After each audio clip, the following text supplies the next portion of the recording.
மெதுவாக உன்னை கொஞ்சம் தொட வேண்டுமே திருமேனி எங்கும் விரல்கள் பட வேண்டுமே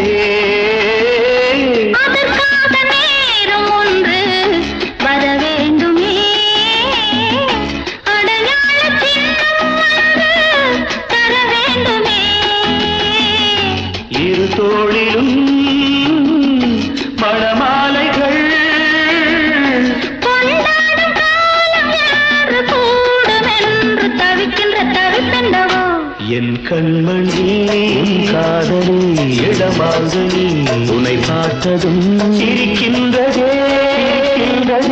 நான் சொன்ன ஜோக்கை கேட்டு நாடமும் நீ நகைச்சுவை மன்னன் இல்லையோ என் மன்னவன் காதலன் என்னை பார்த்ததும்